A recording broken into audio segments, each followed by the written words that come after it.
இயேசு கிறிஸ்துவின் இனிய நாமத்தினாலே உங்கள் அனைவருக்கும் நான் இந்த புத்தாண்டு வாழ்த்துக்களை தெரிவித்துக் கொள்கிறேன். தேவன் தாமே இந்த வருஷம் முழுவதும் உங்களோடு கொடுந்து உங்களையும் உங்கள் குடும்பத்தையும் உங்கள் சபையும் ஆசீர்வதித்து உங்கள் வாழ்நாட்களை பெரிய காரியங்களை கர்த்தர் செய்வாராக.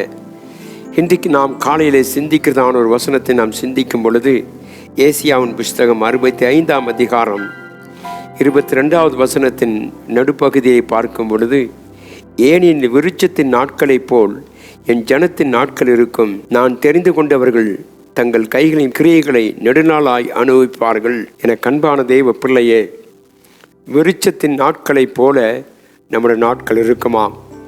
இந்த வருஷத்திலே கர்த்தர் ஒரு மரத்தை குறித்து பேசுவதைப் போல் ஒரு விருட்சத்தை குறித்து பேசுகிறார். வேதம் சொல்லுகிறது, அந்த விருட்சம் எவ்வளோ வருஷம் இருக்கிறதோ, எவ்வளோ நாட்கள் இருக்கிறதோ, அப்படியே கர்த்தருடைய கிருபையுடைய பிள்ளைகள் மத்தியில் இருக்கும் என்று கர்த்தர் சொல்லுகிறதை குறித்து நாம் அறிந்திருக்கிறோம். என கண்பான தெய்வ பிள்ளையே, இந்த ஆசீர்வாதத்தை நாம் பெற்றுக்கொள்ள வேண்டுமானால் தேவனாய் கர்த்தர் சில நிபந்தனைகளை கர்த்தர் வைத்திருக்கிறார். இந்த வருஷத்திலே நீ ஆசீர்வாதமாக இருந்து ஒரு விருட்சத்தை போல் பலுகி பெருக வேண்டுமானால், உன்னுடைய எதிர்காலத்தை குறித்த திட்டங்களை கர்த்தர் அறிவித்து நடத்த வேண்டுமானால், என் தேவனுடைய பிள்ளையே, நாம் பார்க்கும் பொழுது வேதம் சொல்லுகிறது, 2 கொரிந்தியர் புஸ்தகம் 6ஆம் அதிகாரம் 14 முதல் 17 வரைக்கும் வாசிக்கும் பொழுது, நாம் இந்த உலகத்தோடு அவிசுவாசிகளோடு கூட நாம் சேராமல் நம்முடைய வாழ்க்கை பிரித்தெடுக்கப்பட்ட வாழ்க்கையாக இருக்கும் பொழுது, தேவனையே நாம் சார்ந்திருக்கும் பொழுது, கர்த்தராகிய ஆண்டவர் நம்முடைய வாழ்க்கையிலே மாற்றங்களை கொடுக்கிறவர். நம்முடைய பேச்சுகள், நம்முடைய நடைகள் எல்லாவற்றிலும் கர்த்தரை காணக்கூடிய விதத்தில் நம்முடைய ஜீவியம் அமையுமானால், தேவனாய் கர்த்தர் இந்த வருஷத்தில் நம்மை ஒரு விருட்சத்தை போல மகிழ்ச்சியடைய செய்கிறவர். ஆயுசு நாட்களை கூட்டி கொடுப்பேன் என்று கர்த்தர் வாக்குத்தத்தம் செய்கிறார். என கண்பான தேவ பிள்ளையை மறந்து விடாதே. நம்முடைய நாட்கள் எல்லாம் தேவனுடைய கையிலே இருக்கிறதை குறித்து வாசிக்கிறோம். 65:16 வாசித்தோம் என்று சொன்னால், வேதம் சொல்லுகிறது, தேவ பிள்ளையே, அதனாலே பூமியிலே தன்னை ஆசீர்வதிக்கிறவர் சத்திய தேவனுக்குள் தன்னை ஆசீர்வதிப்பான். பூமியிலே ஆணையிடுகிறவன் சத்திய தேவன் பேரில் ஆணையிடுவான்.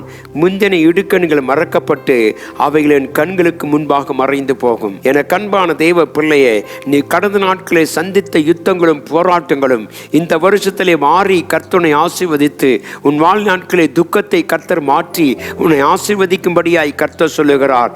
இதோ நான் விருட்சத்தை போல உன் ஜனங்களின் நாட்களை மாற்றுவேன் என்று கர்த்தர் சொல்லுகிறதுக்காய் ஸ்தோத்திரம். என கண்பான தேவ பிள்ளையே, எப்படியெல்லாம் நாம் தேவனை சார்ந்திருக்க வேண்டும் என்பதை நாம் அறிந்திருக்க கர்த்தர் நமக்கு உதவி செய்கிறார். முதலாவதாக நம்முடைய நாட்கள் ஆரோக்கியமாக இருக்கும் என்று கர்த்தர் சொல்லுகிறார். தேவனுடைய பிள்ளையை, வேதம் சொல்லுகிறது, 65ஆம் அதிகாரம் 20வது வசனத்தை வாசித்தால், அங்கே இனி அற்ப ஆயுசுள்ள பாலகனும் தன் நாட்கள் பூர்ணமாக அது கிழவனும் உண்டாகிறார்கள்.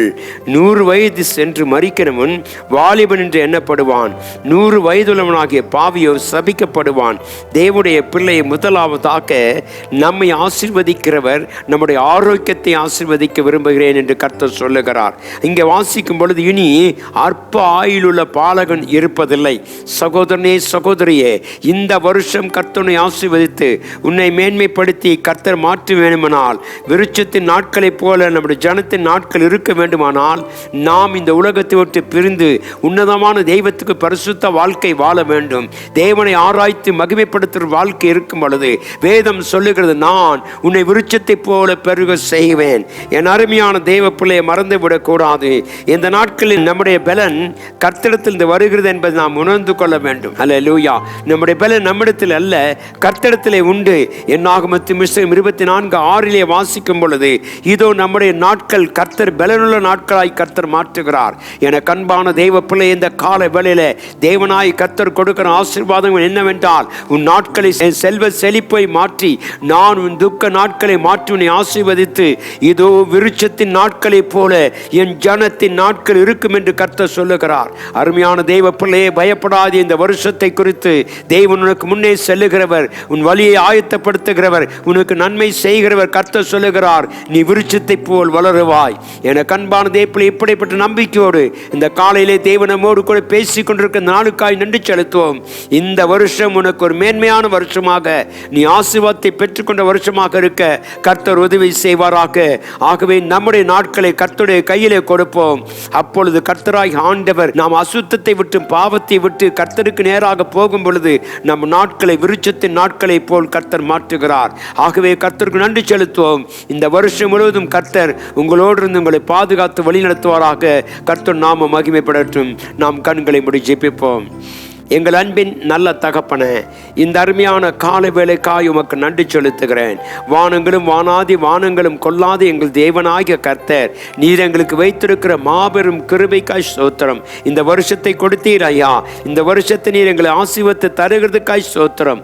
ஆண்டவரே, எங்கள் நாட்கள் விருட்சத்தின் நாட்களை போல ஆண்டவரே எங்கள் ஜனங்களின் நாட்கள் இருக்க என் தேவன் கிருபை செய்வீராக. ஆசீர்வதியும், வியாதிகளை குணமாக்கும், பலப்படுத்தும், பாதுகாத்தலும் தேவனுடைய கருவி இருக்கட்டும். இயேசுவின் நாமத்தில் ஜெபிக்கிறேன் அன்பின் நல்ல பிதாவே, ஆமென்.